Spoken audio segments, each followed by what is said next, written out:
You hear the music. It's 9 o'clock on this Friday night. Yes. Thank God. TGIF. Friday to this is, what is it, Valentine's Day Eve. We had Friday Eve yesterday. It's Valentine's Day Eve now. Also Friday the 13th. That's right, so it just is. To throw a little weird vibe at you. Oh, there could be maybe some sad breakups on this Friday before Valentine's Day. Exactly. But how many couples are like going, hold on, to make sure we have a pretty good luck here? This is the Live Zone Primetime. I'm producer Chris. That is Tony P. I think so, It yes. is the night before Valentine's. Tony P didn't wear his pink. He wore his lavender quarter zip.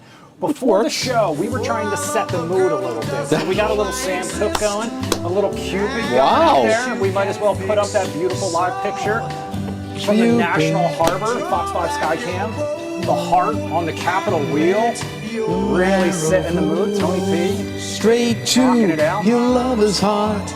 For me, if you have any requests on DJing all evening, if your love song, you want to send a special request to a special person in anybody your out there, call it in. Or you just want to do a Valentine's Day shout out to the special person in your life. All you got to do is scan that QR code. Tony P's going to make it happen. He does cameos. Yes, I do. This one's I'll do for nothing. Okay. This one's going to be on the house, Tony. These will be for nothing. The ones I can't do, you got to pay a little bit of cash for. You know, listen, hey. This is my go-to Cupid song. There's also the Cupid Shuffle. Yes, so and there's the Spinners from the 70s that did a more fast-paced pop version of this. I just absolutely love this song. I am also a big fan of How Deep Is Your Love by the Bee Gees. How Deep Is Your Love? Yeah, that's a classic. That one. I'll try to make that happen at some point. We're gonna do like a DJ now. I'm excited for this one. I hope. Don't put too much pressure on me because it's actually a lot of work. We're gonna do a little house music with it too. A little bit of a. It's probably not gonna happen. No, Have you seen the way I dress? Come on. Do I look like a DJ to you? All right. A little bit. Yeah. All right. In the meantime, where am I here? Let me get back to where I'm supposed to be. We have a lot of headlines to cover. Yeah, we do have a lot of headlines to cover. I'm doing okay. You know what? I'm really excited. Again, I'm excited for Valentine's Day. I'm really looking forward to it. I have a really cool weekend planned, and we also have the holiday because we have the President's Day holiday. Yeah, so it's a long weekend. It's Valentine's Day. Very excited about that. A productive day today. I'll tell you something. Having an office has been the best decision I've ever made because I have a place to go where I can do all my activities, okay? His activities. Now, I did pull a George Costanza today, my friend, and I did take a nap under my desk. And I literally took an hour-and-a-half nap, and I woke up actually clear and ready, unlike sometimes I'm groggy after an hour. No excuse is what he's saying. So 90 minutes is actually okay. If he's off tonight, there's no excuse. All right, let's get to the headlines. And we're going to start off with a live look from Capitol Hill this evening because no funding deal means the Department of Homeland Security will shut down starting at midnight, Tony P. Yep. Yeah, so basically, like with this particular case, as we look at, the funding battle, it is a lot going on here, and it deals with DHS, you deal with airport security, along with, of course, the controversial, ICE and CBP. Now, that funding, through the big, beautiful bill, they do have discretionary funds that are put into those agencies, but Homeland Security generally, they're looking for about a $10 billion funding round. That's a very startup phrase, but a funding session that will not be going to DHS, and that means the operation sides will shut down. You'll see air traffic control, things of that nature will be affected by this. So at midnight. Yes. Democrats demanding reforms after those two deadly ICE-involved shootings in Minnesota. That's why you're seeing some of this file video right now. The partial shutdown, like Tony P said, expected to impact the TSA, the Coast Guard, FEMA, not ICE, and not the Border Patrol, which received billions in funding last year. Lawmakers, 10-day break currently for the annual Munich Security Conference. However, party leaders say they will be called back for a vote if there is an agreement. Tony P, do you see it happening now? No, because I look at it, first of all, the horrific events in Minneapolis are shaping this, with Alex Peretti, Renee Good, and also the very just brutal tactics on the ground that the American public has now spoken, and they do not like the ICE and CBP crackdowns and how that has been going. So when you look at this, Democrats don't have a lot of motivation to not, to give in or to give a compromise. But Republicans may have more of the political angle to actually want to have a deal on this because they're on the receiving end of this public blowback right now when it comes to immigration, the tariffs, all those type of things, the economy a little bit. So I think there will be a deal probably within the next couple of weeks. I just don't think there's going to be a lot of concessions on the part of Democrats. I think Republicans may give in on things like the masks, masking of federal agents for CBP and ICE, or looking at different pattern and practices, whether it be how they're approaching these raids. We have seen the pullout of the Operation Metro Surge from ICE and CBP, from Tom Homan, saying, hey, we're out of here now. Is that going to be part of this? Who knows? I think at some point they'll get a deal, because when you look at air traffic control, TSA, sorry, I put them together sometimes. TSA, that may be the one pain point that after a few weeks might stress out a lot of people, whether they're traveling for business or for family or personal travel. All those things will have an impact on what happens here. Well, we will stay on top of it and have updates coming up on Fox 5 News at 10 at the top of the hour here on Fox Local. In the meantime, the other big story, let's head out to Tucson. Another live picture for you. This one outside, it's dark, it's hard to see, but this is outside Nancy Guthrie's house, where the search continues for the missing mother of Today's Show host, Savannah Guthrie. It has almost been 2 full weeks now. Local police in Arizona denying claims of friction between their detectives and the FBI as the search for the 84-year-old continues. Investigators have a few more details on a suspect, but they are still asking for the public's help. Fox News senior multimedia reporter Caroline Elliott has more. Ultimately, when the FBI got involved, I think, progress has been made. President Trump praising investigators in Tucson, Arizona, working around the clock to locate Nancy Guthrie. Nearly 2 weeks into the search, the FBI is sharing a description of the suspect seen in this surveillance video, describing the man as somewhere between 5'9" and 5'10". I promise you, behind the scenes, they're using 3D modeling, and they're going to come up with a facial construction, even though this person had a mask on, and we're going to get a better sense of what they look like very shortly. I'm pretty positive about that. On Friday, the Pima County Sheriff spoke to Fox, saying the Guthrie family has fully cooperated with investigators. It was just getting crazy out there with the accusations about the family. Come on, people.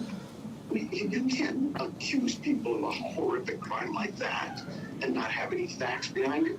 People really want to help. I get that. I really do get that. But sometimes that help is really hurtful. And according to the sheriff, reports that they're not working with the FBI are simply not true.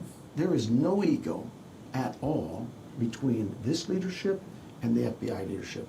We all have the same goal and mission. All 400 cops out there have that same goal and mission. Where's Nancy? We want to find Nancy. And when it comes to a suspect or a possible person of interest, the Pima County Sheriff says nobody is ever eliminated. In Tucson, Arizona, Caroline Elliott, Fox News.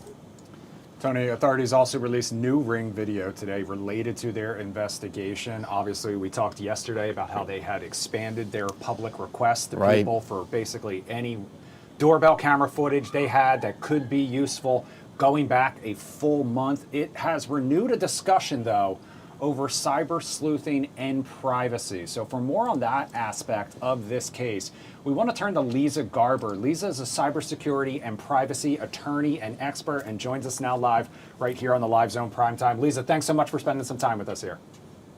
It's a pleasure to be here with you. So, Lisa, you say that the cyber elements of this case could really be crucial to cracking it. Why is that? They are, because we have digital breadcrumbs everywhere. And as anybody who has lived with social media for some point of their life knows, you can't truly delete anything. And in this case, this has proved a breakthrough for the amount and kind of evidence that law enforcement has been able to get. What breadcrumbs are investigators looking for in a case like this, and what elements are they going to piece together to try to find a suspect or a place where Nancy Guthrie may be, given the fact that it has been 2 weeks and there has been some issues, of course, finding this suspect? There are so many pieces to this puzzle, but we can look in many different places.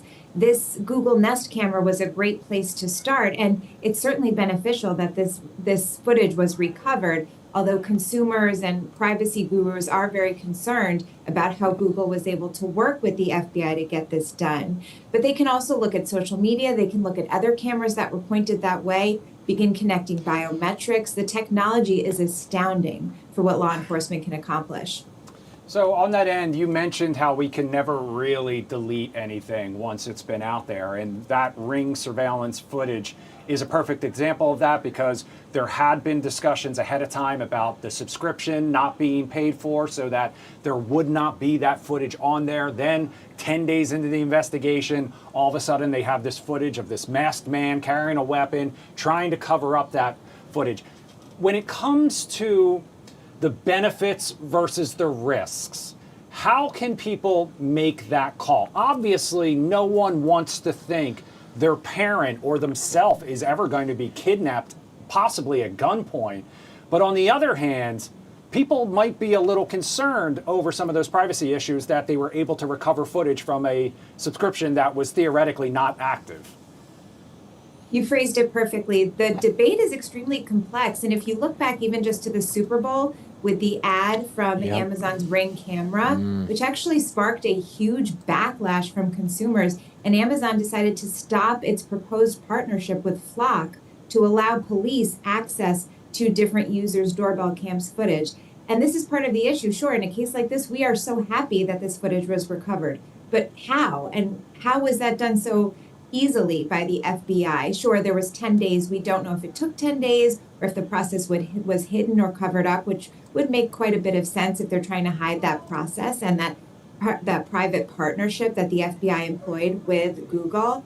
But here, not understanding that a subscription doesn't necessarily mean that Google or Amazon or other tech vendors don't have access to your data. Everything's sitting on the cloud, which is just a server in someone else's office. And it's sitting there until it needs to be overwritten.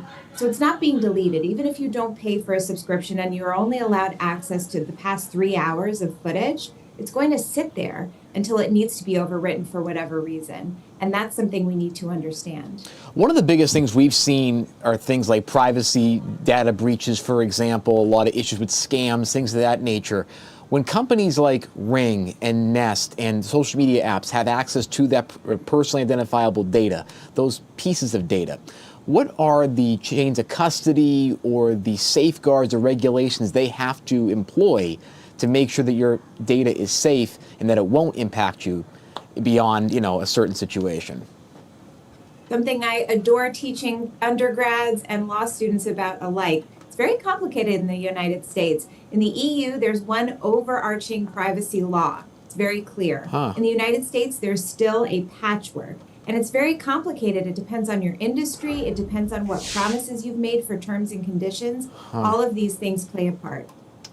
So, if you don't mind me kind of branching out here a little bit, obviously this, we just heard that report from Caroline Elliott talking about possible tension, despite the fact that they denied it, between the FBI and law enforcement on the ground, on the scene. When you are looking at this from a cybersecurity standpoint, from these sort of cyber things that are out there, obviously the FBI might have way more resources than just the local police departments might have. But at the same time, what elements of like AI and modern technologies are being utilized to really sort of piece this case together? Well, if you think about when you type your name into whatever search engine you use, right, you're going to come up with whatever your latest accomplishments are, your social media entries. You're also going to come up with listings from data brokers. And those are companies that piece together your data pretty easily, and somebody can pay to find it.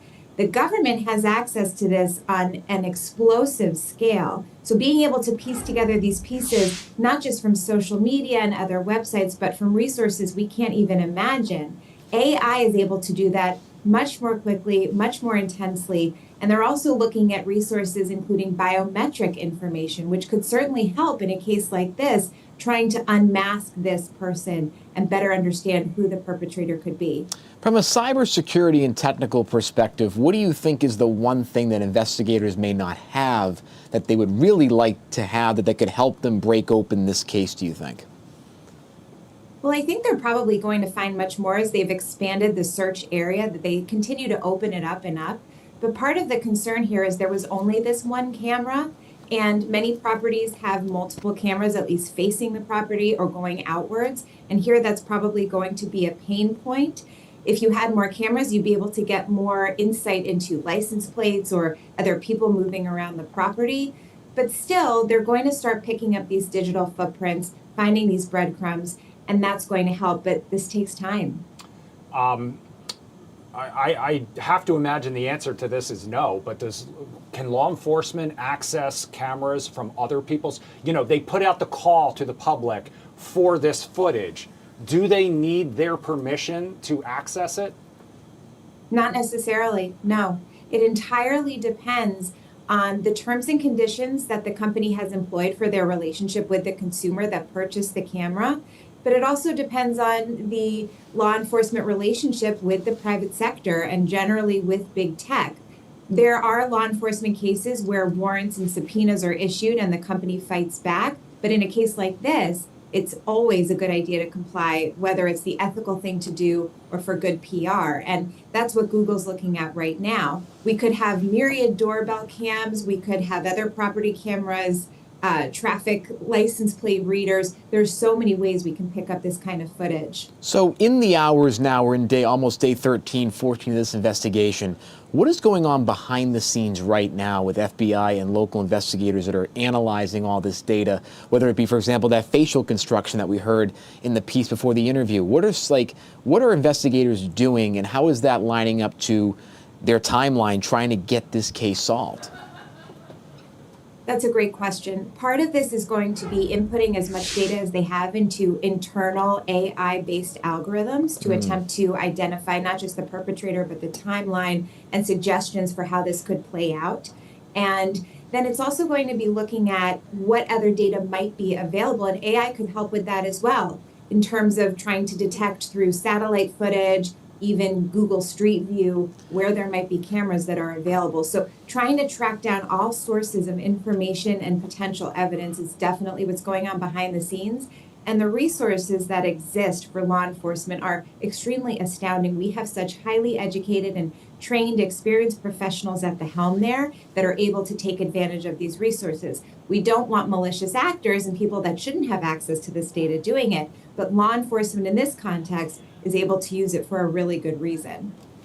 Lisa, if you don't mind me switching from not just the attorney in you, but also the university professor in you, and not to downplay the seriousness of this very active investigation, what is still going on, but from a standpoint of what can be learned from this situation and what can hopefully be improved upon in this situation. What are you kind of looking at in that aspect, and what could this end up looking like from the standpoint of like what we could learn from this down the road?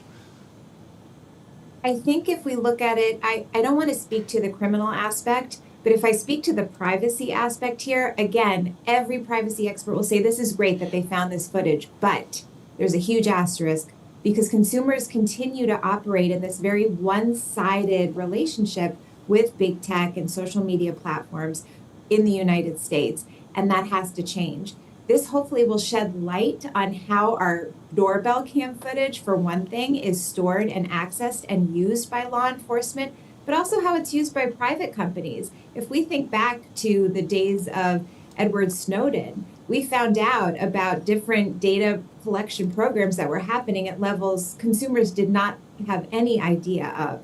And so this is something we really have to be aware of as we continue to buy these devices and subscribe, or maybe not even subscribe, not just to read these really lengthy, convoluted terms and conditions, but to better understand how privacy is regulated in this country. And it's really not great right now. You talked about earlier a patchwork set of regulations in the U.S. versus the EU, which says one strong umbrella, if you will.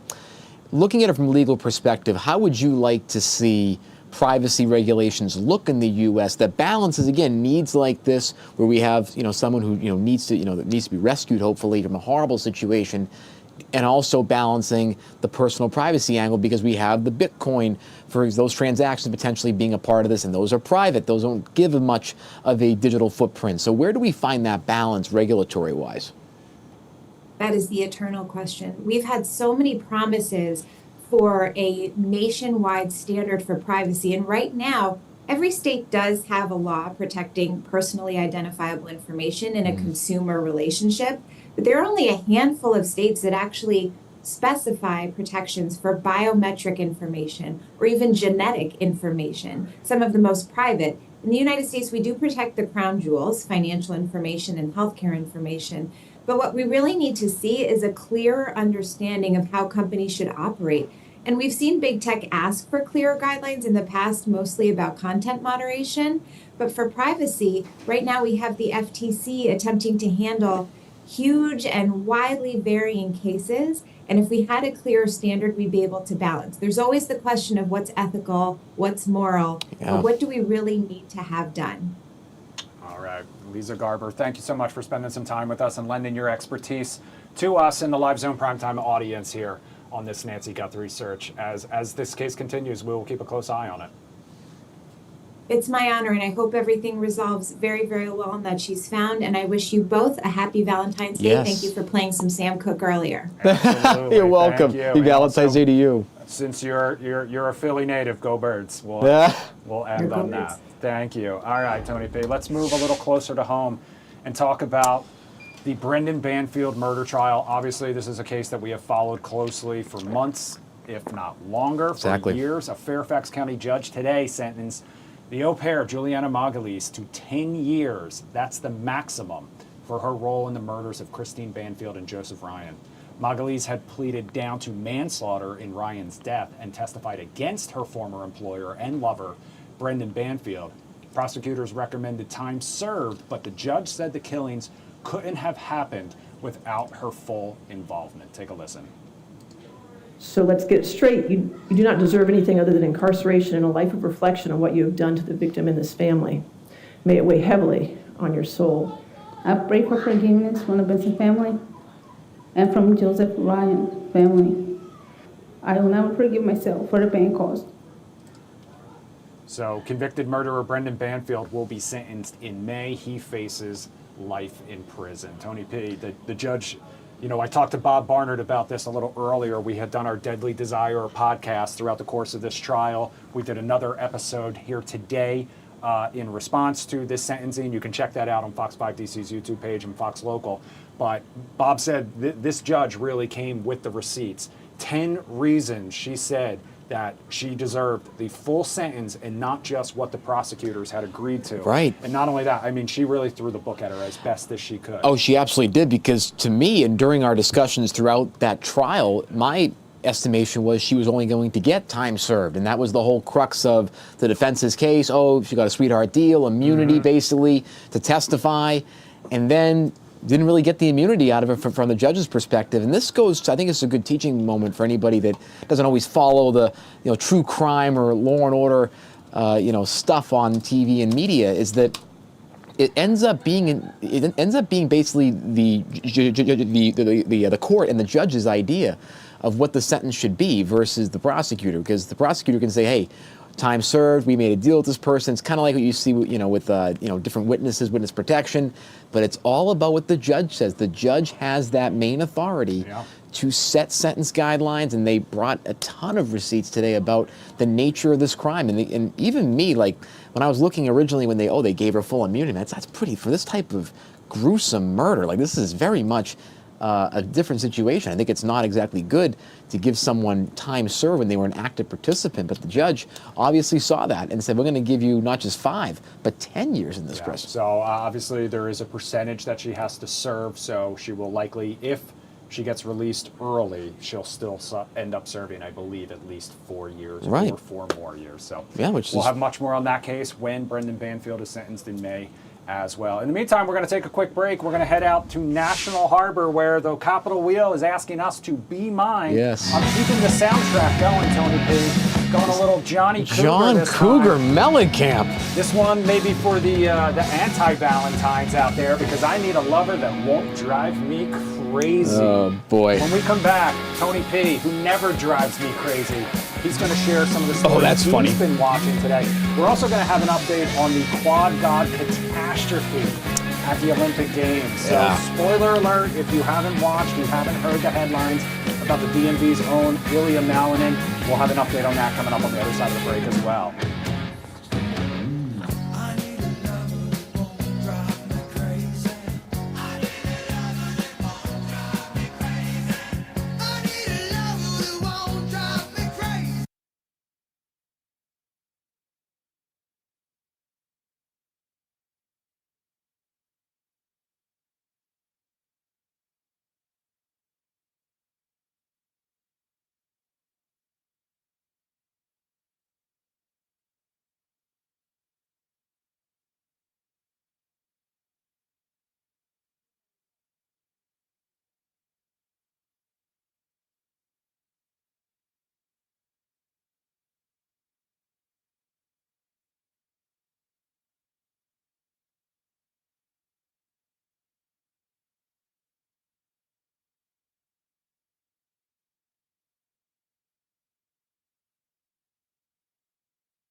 All right, welcome back to the Live Zone Primetime on this Friday night, the Friday before Valentine's Yes. Day, Friday the 13th. Hold on. Galentine's Day for those out there celebrating the National Harbor Wheel, all lit up. It's got its pink, it's got its heart. You know who wasn't feeling the love today, though, Tony P? Who wasn't? Ilya Malinin. And this is such a bummer, and this is a I spoiler know, for yeah. anyone who maybe is watching the Olympics Yes. later, hasn't been Right, it's following on the tape latest delay. developments. Yeah, obviously. So we're going to give you an update from Milan now, because the quad god, not a great day. Bad day for the DMV's own Ilya Malinin. The gold medal favorite didn't even make the podium in the men's free skate, as a matter of fact. He fell multiple times, twice during his routine. The 21-year-old from Vienna, Virginia, ended up finishing in 8th place. Speaking afterward, Malinin admitted he, quote, blew it, and said the nerves were overwhelming. The good news is he isn't going home empty-handed.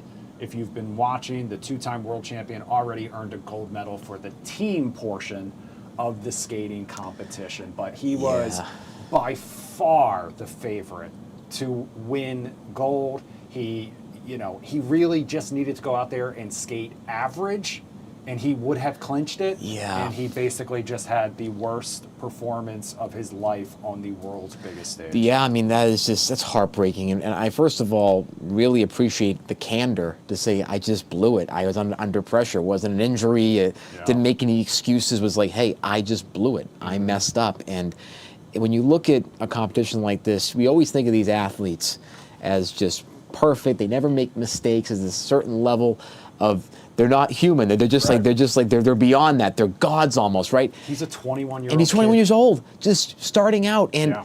again, these Olympics are every 4 years. It can be really, really tough to have to wait that long. It isn't like football or other sports you can get right back and make up for it.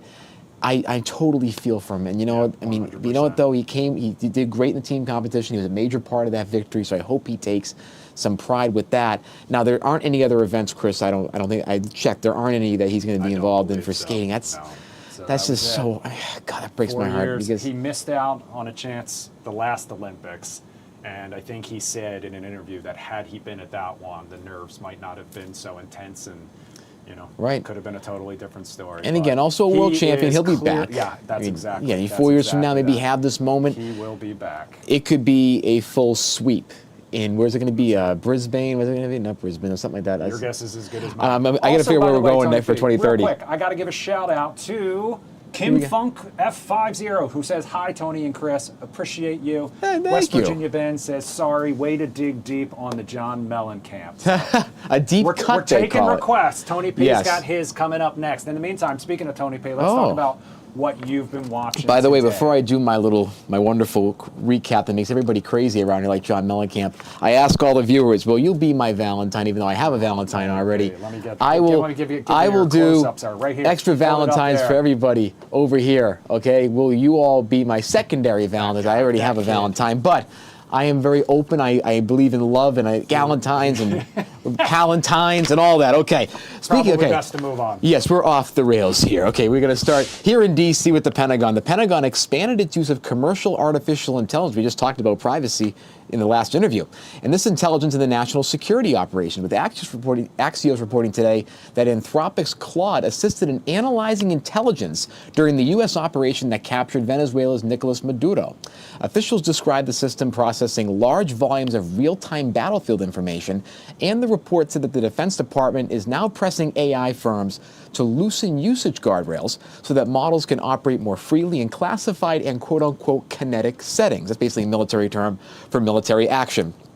Over in the legal world today, a major legal battle over vaccine policy intensified in federal court in Boston, where leading medical organizations asked the judge to block changes under HHS Secretary Robert F. Kennedy Jr. The challenge targets CDC revisions that reduced the routine childhood immunization schedule to 11 vaccines and shifted others, including rotavirus, influenza, and hepatitis A, into a shared decision-making category. Plaintiffs argue the changes bypass proper review procedures and undermine long-standing public health standards. That is one thing to watch as the HHS Department and RFK Jr.'s allies are trying to make this on a state-by-state case basis for vaccine regulations as well, not just federally. Immigration enforcement has continued to reshape smaller communities as well as large cities as activity has spread beyond those major cities. The New York Times reported today that towns in Oregon and Minnesota are experiencing a more visible ICE presence after high-profile urban surges have wound down. Local leaders and residents have described strained relationships between federal authorities, schools, employers, and churches that are navigating the impact of the stepped-up enforcement. So not only in major cities, we're seeing it in rural communities as well. Diplomatic maneuvering around Gaza sharpened as attention is focused on President Trump's proposed border peace initiative. Indonesia today publicly indicated readiness to contribute troops potentially up to 8,000 to a stabilization force tied to reconstruction efforts. Supporters presented the plan as a path towards security and rebuilding, while critics argue and question that the legal mandate, oversight structure, and long-term governance implications are still up in the air, as well as the financial side of this of how the rebuilding will happen. The Epstein files have continued to fracture parts of President Trump's political coalition, as Axios is reporting that frustration among MAGA-aligned figures has intensified after Attorney General Pam Bondi's recent testimony and the Justice Department's approach to document disclosures overall. Critics within the president's own base are demanding fuller transparency and clearer explanations regarding redactions and the scope of the Epstein file releases. In the world of business, the economic data today showed inflation moderating in January. The CPI index rose 0.2% month over month and down to 2.4% year over year, while core CPI only increased 0.3% on the month and 2.5% annually. The figures reinforced ongoing debate over whether these cooling price pressures are sufficient for the Federal Reserve to adjust its policy stance, because this rate of inflation is the lowest it has been, Chris, since 2022. Also in business, and this is a very sad one for me, folks, Wendy's has announced plans to close approximately 5 to 6% of its existing U.S. locations following a steep fourth quarter same-store sales decline. The company described the move as a strategic realignment amid aggressive discounting across the fast food industry, particularly from McDonald's, and said it intends to concentrate resources on more stronger performing markets. May I just say their social media marketing is fabulous too, because they are truly the internet trolls of the entire internet, and they do it from a brand account, which is very, very rare. Also in the world of business, trade policy shifted again as Reuters is reporting that President Trump plans to roll back certain tariffs on steel and aluminum goods, citing a Financial Times report. Investors interpreted the potential adjustment as a signal that the administration may soften elements of its broader tariff strategy in specific sectors as it prepares for a Supreme Court decision. And that will be important with this overall economic data, Chris, because inflation is cooling. Do they keep the tariffs up? Who knows?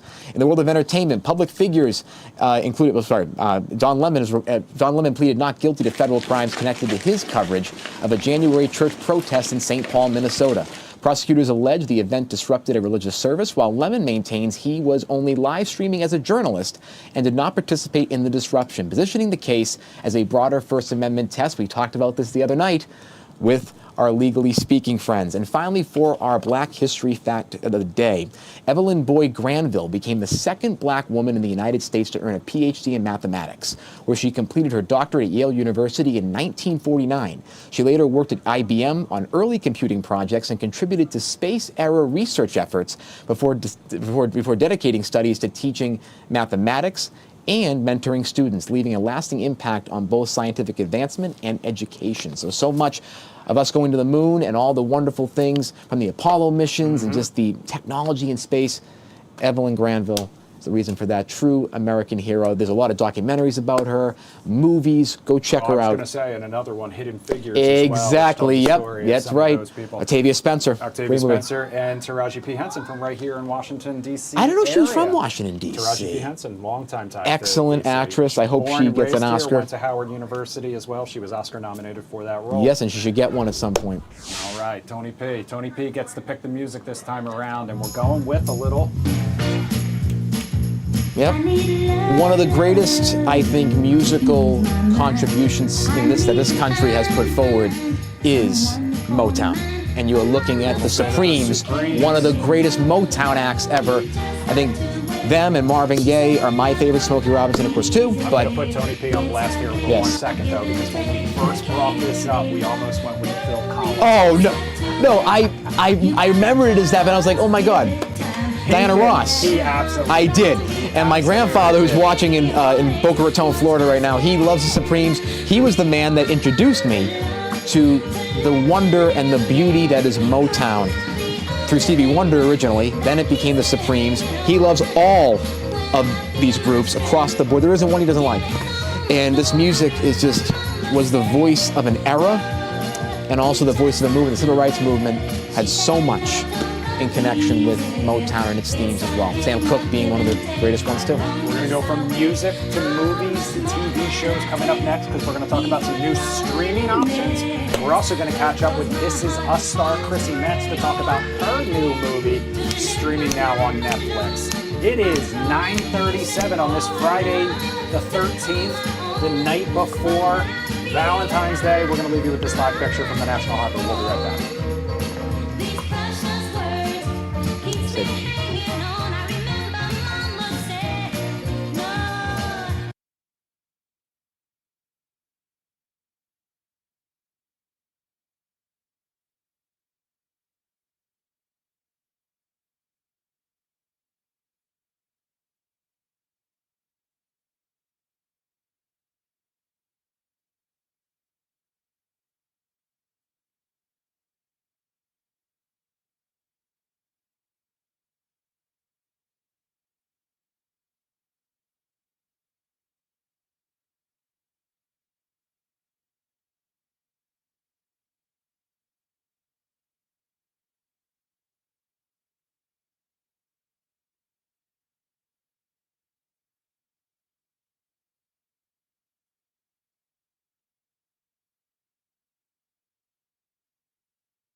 The fire surrounded us almost immediately.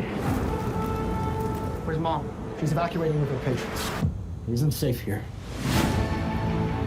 Am I a bad mom? You're a great mom. Yeah, who puts her patients first? I'm gonna do better. My family, they need me. I need to be out there. Maybe there's a reason we survived. Let's get to work. So that was part of the trailer for Faith in Flames, the Nicole Jolly story. It's based on the true story of a nurse who risked her life to save countless others during the deadly 2018 Camp Fire in Paradise, California. Last week, I had the chance to talk to star Chrissy Metz, who you may remember from other shows like The Hunting Wives and This Is Us, a favorite among some staffers here at Fox 5. Oh, yes. All about this new role and much more. I want you to take a look at that conversation. We're talking about Faith in the Flames, the Nicole Jolly story today. So were you aware of her story specifically before you signed on to this role? Yeah, actually. And I actually read the script when I was doing This Is Us years ago, like right after the actual fire happened. The script was written and I read it and I was like, wow, this is super powerful. And of course I knew, because of course we lived in California at the time, and I knew of her story and I saw it on the news, and like, I just can't ever really fathom that people are that tough and strong and resilient. Like, I don't know what I would do in a crisis. And to be fair, I don't want to know. So yeah, I was aware of her story. When you play a real person like Nicole Jolly, and this isn't your first time doing that, but do you feel a little extra responsibility to kind of do it justice? Yeah, for sure. Especially when the person is living, like I'm like, oh, they're going to see it. They're going to have opinions, as they should. So yes, and especially in one of these stories that was so tragic, and also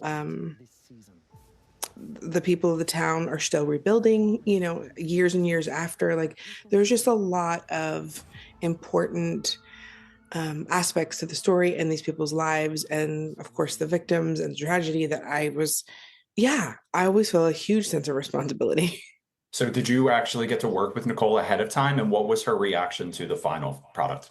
Yeah, so we spoke and we had like hours of Zooms, just sort of picking her brain, and of course asking her like how she went through it. And I mean, I think nurses, first responders, EMTs, they're just built different, like I'm too emotional, not to say that she's not, but like there is a valve that I think they're like, okay, it's go time, it's work, we've got to save these people's lives. And I think I would just crumble in empathy and crying. But yeah, we chatted a bunch about just sort of where she was at mentally, emotionally, and how she had to stay strong, even in the midst of not knowing where her children or her husband were.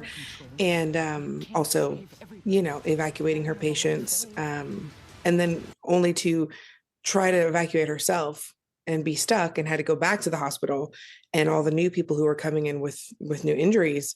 She's, I just can't get my head around it. So yeah, and we've become friends, and they're just wonderful people. And she was very pleased with the film, and so was her mother. Her mother's also a nurse in a town close to where Nicole was, and that's where they evacuated to, was to her mom's hospital. But yeah, they were pleased, and so was I, for them being pleased. So this is streaming on Netflix now, and it's Yeah. been one of the most watched movies on Netflix since it debuted. What has been the fan reaction to this movie? It's so interesting. I don't know why, but people, I think, love these, like, really heavy films, especially when there's a positive, inspiring, hopeful ending. So, and it's always cute because people come out of the woodwork from like middle school and high school, and they're like, oh my gosh, I can't believe you're on Netflix. And I'm like, I was on one of the most popular television shows for 6 years. But like that goes away, right? So it goes away in people's minds, and then they're like, "Oh, you're still acting?" And I'm like, "I haven't stopped." But yeah, it's really it's wonderful because Netflix is obviously worldwide, and so when people, especially that are like, "Wow, that was so inspiring," and so many people who reached out on social media have said like the nicest things. And for me, it's really about honoring the victims and the people who dealt with the tragedy. But yeah, everyone's like, wow, how did you do it? Was that real fire? I'm like, yeah, girl, it was real fire. But nothing compared to like actually experiencing it, So yeah, everybody's been so kind and so nice, and have really loved the story. And I'm glad that Nicole's story is being told, and I think people see themselves, whether you're a nurse, an EMT, or first responder, or anybody who's dealing with a tragedy or has dealt with one. It's like, oh, wow, okay, there is hope at the end of that. So yeah, it's been good. It's been really great. And celebrating these everyday heroes, but in Yes. addition to not only still acting, but also singing as well, because you have the title song, which you wrote and performed, Last Day in Paradise. So in this sort of whole process, did you get the script, kind of do that, and then get inspired to write and perform this song? Or was this something you knew you wanted to do from day one? Oh, well, I mean, I'm always interested in writing a song that I could perform in a project that I, which gratefully got to do with Breakthrough, when Diane Warren wrote the title track song that was Oscar nominated, and I got to sing. Like, those are kind of like once in a lifetime things. You're like, oh, that's exciting. It'll never happen again. But then when we did the film, it wasn't until the end where we wrapped, and the producer Danielle said, hey, are you interested in like maybe writing a song for the film? And I was like, of course. Oh gosh, now here's a lot of pressure. And so a dear friend who I've produced many songs with in my last 2 children's albums with, Phil Barton, he and I wrote the song, and like wrote it, demoed it, everything in less than like a month. So it wasn't something that we had prior planning of. It was right after the movie wrapped, and they were like, we need like the end title credit song. No pressure. Yeah, no pressure. Oh, thank goodness for Phil. He really came in clutch. But yeah, it was, I mean, it's always a dream to merge the two passions that I have. So yeah, but it was certainly not something we went into the film thinking about. But because of course the town is called Paradise, even though it was called the Campfire. Yeah, it's it was so special. So special. And the song is so special to me. So you have not only this streaming on Netflix, but you have another project streaming on Netflix that is wildly different. So if you don't mind me asking about Hunting Wives. I remember reading the script and I was like, wow, like I know this woman. I know Star Jackson. I know the woman who doesn't fit in with the cool kids, who's, you know, not the very wealthy, you know, married, everything's happy and great and cute and peaches at home, but a single mom who's struggling to just put food on the table and buy her daughter boots for a hiking trip. You know, like my mom was a single mom. Like I get it. We were raised in the South. And so I was so interested in the role also because Star is so different from all the other ladies. And Rebecca Cutter, who was the showrunner, writer, creator with May Cobb, who's the author of the book, was like, we need a grounding presence. Like we need a conscience in this show. And I was like, okay, I'll do it. Happy to do that. Yeah. And not that I'm not saying I'm better than I'm saying, like it all works because it all works. Like each of us have to have each other, but it was so fun doing it. And so I do miss being with the ladies, like for sure. It's like, it's hard when you find a great cast and you're doing stuff that like is fun and not, you know, my stuff wasn't always fun. But you know, yeah, I mean, who knows? Maybe there'll be a flashback or two. We'll see. Stranger things have happened. People have rewritten people who have been gone for 20 years. So you just never know. And yeah, but it was just a lot of fun doing it. But also the fan reaction's been so interesting. I'll be going to the airport and people are like, justice for Star, justice for Abby. And I'm like, that's right. That's exactly right. Because I think people I typically play roles that people really can relate to and see themselves in. And I appreciate that because I'm that person. Like I'm just like a regular girl. I just happen to have a job that might be on television. So I really appreciate that kind of reaction because it means that hopefully, and I think that I've brought some truth and some heart to a scene or to a role and people see themselves through that. And yeah, it was definitely not what we expected. We weren't sure anybody was going to see the show. And now it's like, it doesn't matter where I go. People are bringing it up and I'm always like, disclaimer, don't watch it on the plane. Don't watch it at the gym. Please watch it in private because it is not the cheeky. Yeah. Yeah. So I always tell like everybody just, you know, watch it in private because I mean, it shocked me and I read the script. You mentioned being part of a great cast, and this is not the first time you've been a part of a great cast. You mentioned This Is Us, obviously a huge hit. People still love it so much.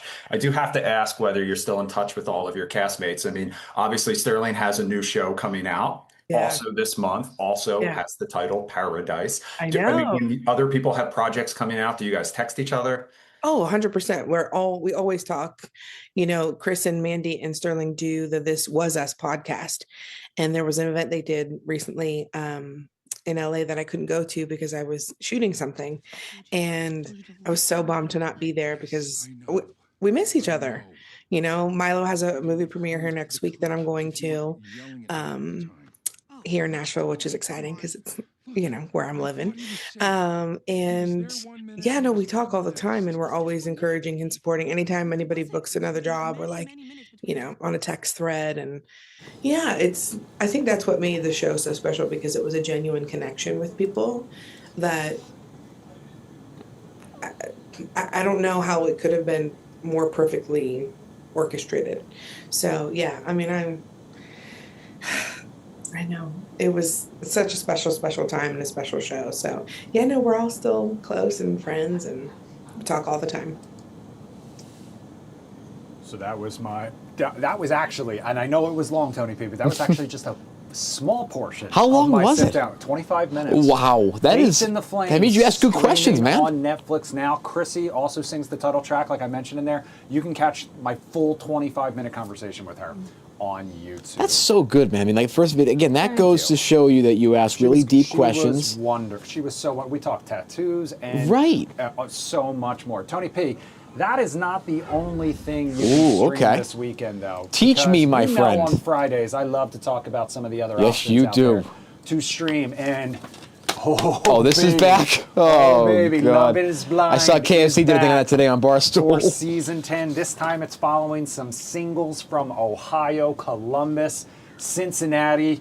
First batch streaming now. The finale comes out March 4th. You know how they do it. We make it through the pods, then we get their trip, then we get them coming back and having to try out real life, and then we get the dramatic conclusion, whether they make it down the aisle. And will it then happen? we get the reunion where everyone basically talks crap about everybody else. We learn all the real drama that went down.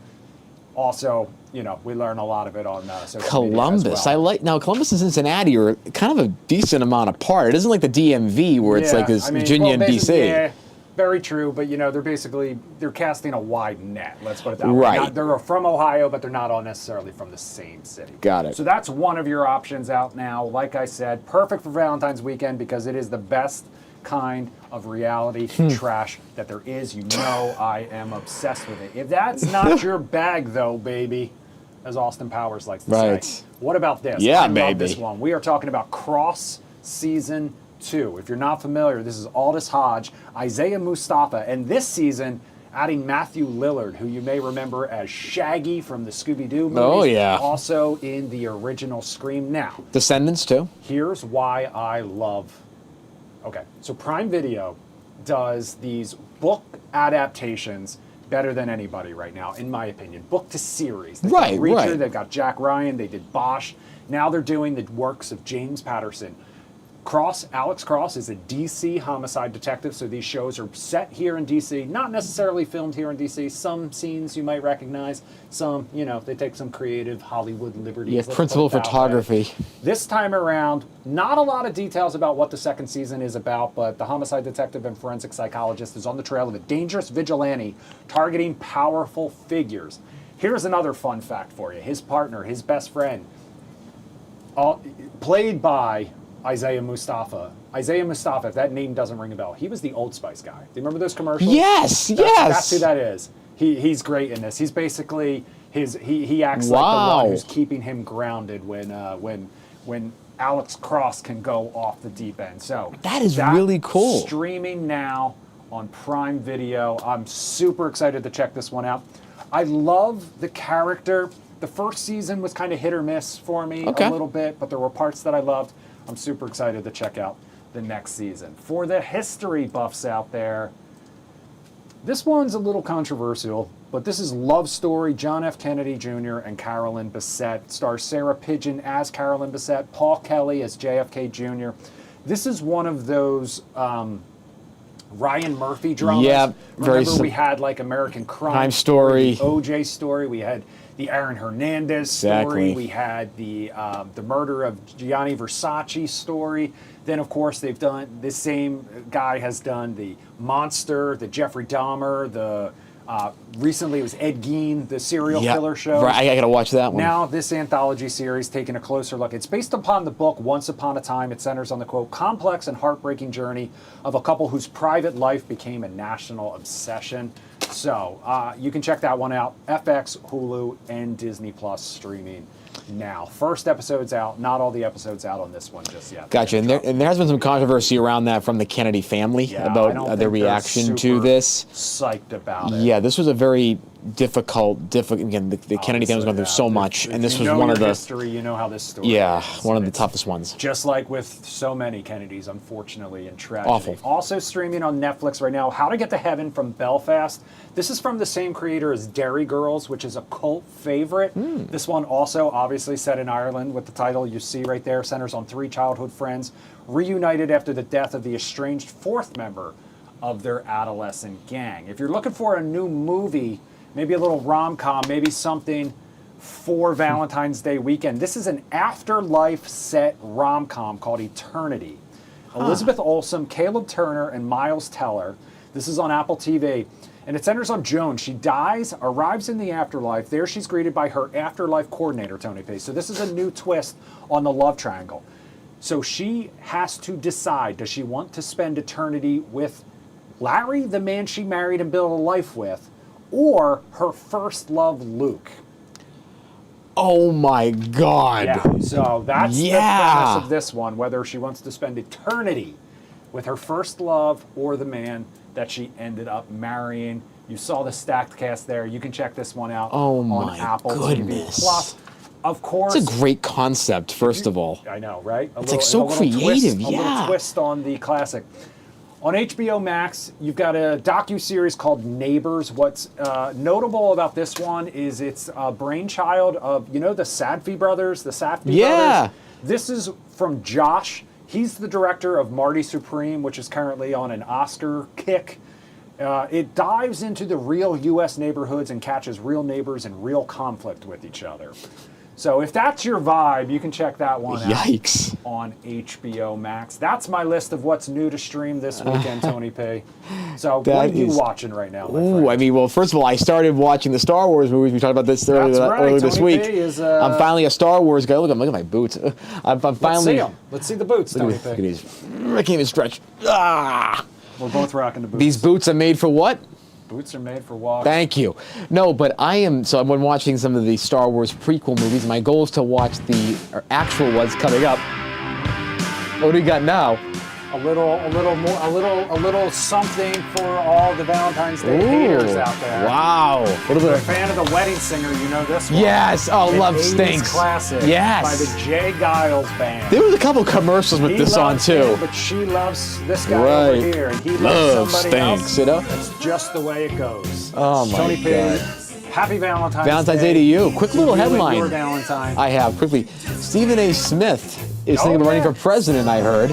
And he said today, I think it's going to be on CBS, something like that, he mentions that he is giving strong consideration and wants to be in those debates, is going to use 2026 to prepare potentially and see if he can actually, put up a good effort in a Democratic primary. So we'll see, because he has expressed ideas to run as a Democrat. We'll see if he does.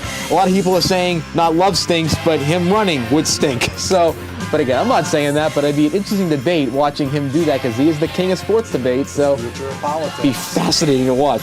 Thank you to everyone who joined us right here on Fox Local and Fox 5 DC's YouTube page. We'll be back on Monday night. You can also catch us with Do You Like It or Not each weeknight at 7:30 right here on Fox Local and Fox 5 DC's YouTube page. Saeed Al-Bas tomorrow with Fox Weekend Live? Yes. Fox 5 Weekend Live? Yeah, I think so, yeah. Streaming from 10 a.m. to 6 p.m. straight. Saturday and Sunday, she'll have all your Valentine's Day action. Fox 5 News at 10 coming up next right here on Fox Local. Have a great weekend.